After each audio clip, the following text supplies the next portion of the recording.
Hello everyone, I'm Machiavell and we are here with Sacred to discuss overall open world, PvE and community of Guild Wars 2. Hello Sacred, thank you for agreeing to this interview and could you introduce yourself? Hello everyone, I'm Sacred. I'm a veteran player of Guild Wars 2 and I've played this game since the release in 2012. Let's ask the most important question first. How is the community of this game? So far, since launch, my personal experience is that people here are really nice and helpful. You ask a question on map chat and see like 10 answers immediately, followed by 2 whispers from someone who's willing to explain it in further detail and even help you personally in some cases. It's really like every single person in this game is kind of like a customer service. It's really fun. Also, the community is very active on all popular websites like the official forums, Reddit, and they even created numerous sites that help with everyone's gameplay. Oh, could you name some of those sites maybe? I could put them down in the description for easier use.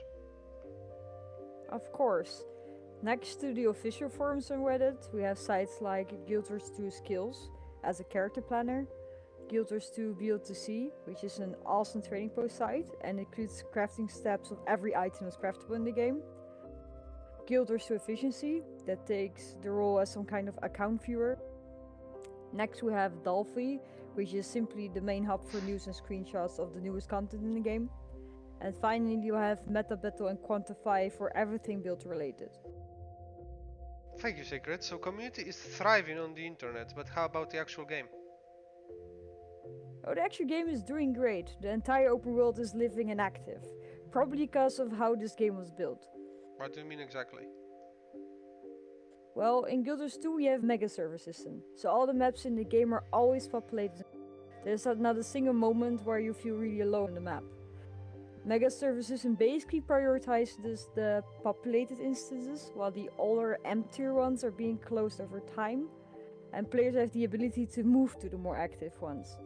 You also gain a small buff while retaining all of the progress you had on the older map. And how does that work?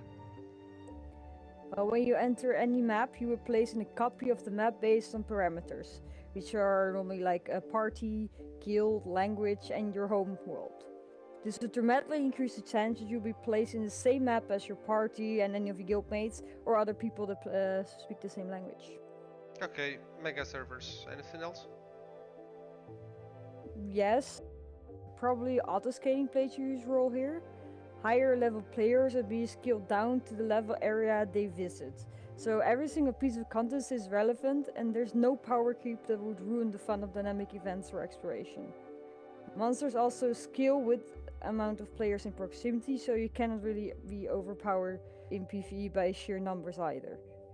Combination of the mega service and the level scaling make exploration and combat feel a lot better. Oh, really smart.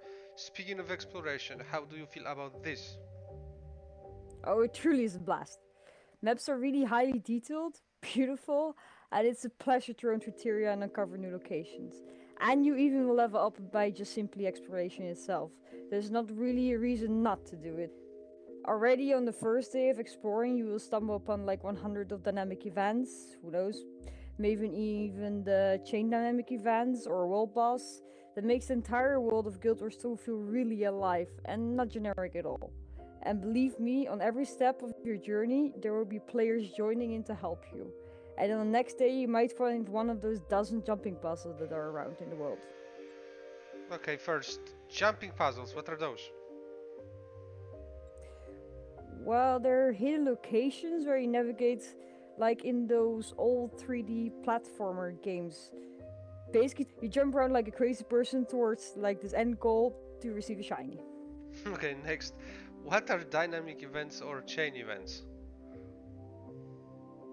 Dynamic events are basically events that are dynamic, so they happen in real time. For example, you have centaurs that are attacking a garrison, so your goal is to dispatch of them.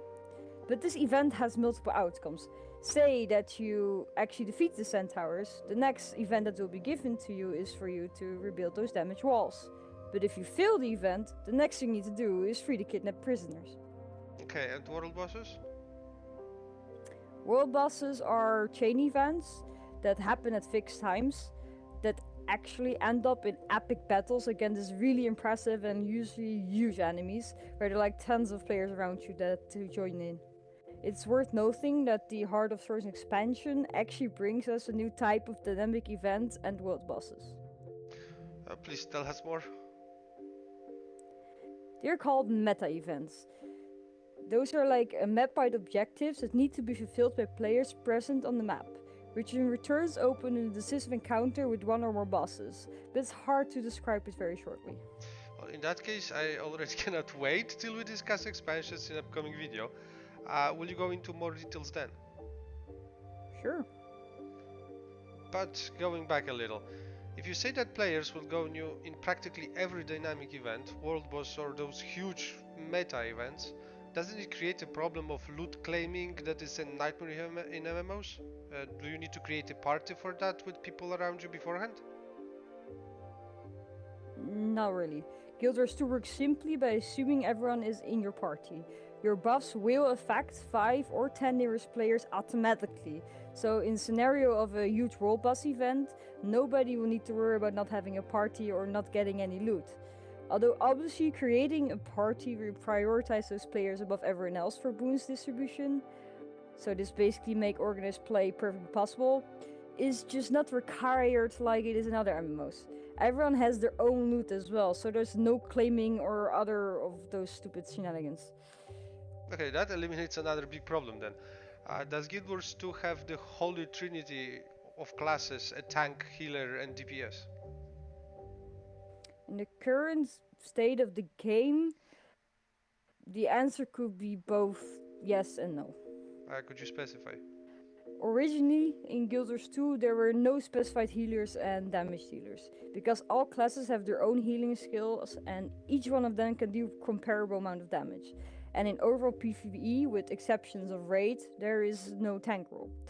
Classes are all about unique playstyles and supportive effects they bring to the field. Meanwhile, all of them are by default capable of high DPS. So what changed exactly? The first expansion brought 9 new specializations. This alters each respective class a little. It added new mechanics and changed the playstyle. For example, the Ranger's elite specialization is called a Druid, and it excels at healing allies and removing negative conditions. Mesmers can become Masters of Time, who have the ability of reducing cooldowns for allies and giving the ability to perform all actions 50% faster. So only druids can heal and resurrect fallen players? Oh, good that you bring that part up. Many classes have AoE heals as a matter of fact, for small support, but resurrecting allies is available to everyone. So basically you can play whichever class you want and be valuable asset at all times? That's right. In that case, maybe let's go deeper into the subject when we talk about raids. That sounds like a really good idea. So let's sum it up a little. We have plenty of content that happens in real time and you can participate on any class easily. Next thing, what about the important part of MMO games, which is questing? Guild Wars 2 does not have the typical questing system. The closest thing to that, aside from the events of course, would be something called the Renowned Hearts. It's basically an event where you have to accomplish static tasks, but you can do it in many different ways. In some of them, obviously you can kill monsters and loot them for quest items to turn into the NPC. But you can also choose to grab, for example, a bucket of water and put out raging fires instead, or even feed some cows so they will fight alongside you. There's a lot of freedom of choice in this. So we covered open world, I believe. Let's talk about itemization and progression of our character in Guild Wars 2. How would you summarize obtaining gear and stats, and maybe something about tiers? There are 6 tiers of items in terms of rarity to power ratio, but in my opinion 3 are really worth mentioning. Rare items, exotic, and descendant. Items in Guild Wars 2 also has stat to level stages. You start your adventure with items that have only one statistic on them, be it power. Then starting from level 30, items have 2 statistics, for example power and precision. And above level 60 you achieve loot with 3 different statistics on them, that would be power, precision and vitality. In the expansion Heart of Thorns, gear with 4 statistics were introduced to PvE. But it's not just a free stat boost or anything, it's just a combination that is differently distributed. Okay, what are usual ways of gaining new equipment here? Looted gear skills with your true character level. So even while playing on lower level maps, you drop equipment that's relevant for your character level. Methods for obtaining it are going in par with Guild Wars 2 theme of play your way. You may loot it from a monster, you can also buy it from a vendor with karma, or various dungeon or map tokens, or you can simply get it from a trading post from another player. Okay, what if I only play PvP or versus world though? Pure World vs. World or PvP players are able to equip themselves with top tier items without even stepping outside of their favorite game mode. Both modes have reward track systems that include a great majority of gear from PvE, dungeons, and even the expansion maps. And item upgrading? Simple. Weapons have sigils, armors have runes that were kinda like the bonus from Diablo 2 or 3 set items. Jewelry has jewels. Okay.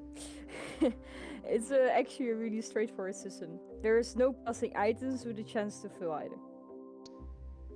Final gear question will be binding it. How does it work here in Guild Wars 2? A great majority of the items with tiers Masterwork, Rare, and Exotic are bound to character upon the first equip. Meanwhile, every single ascended item, which is actually the highest tier in the game, is account bound instead.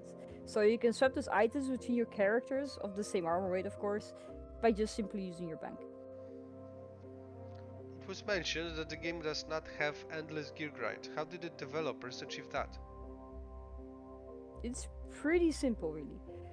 Guild Wars 2 maximum level is 80, and this will always be the maximum level. Instead of making fake sense of progression by adding higher levels, Guild Wars 2 chose to stick to horizontal progression instead. You unlock new masteries, new skin, different stat combinations, all that while knowing that whatever you did before, it will never really go to waste in each new big update. And your hard-earned gear will never become obsolete. If this is not really great, then I don't know anymore. I think we covered the aspect of open world, gear and community of Guild Wars 2. Next up, personal story and living world, another two big subjects that makes this game special. See you next time, Sacred. See ya, Machiavell. Thank you for watching, and here's a short too long didn't watch summary for you. Remember, if you have any questions, don't hesitate to leave a comment and I will answer as soon as possible.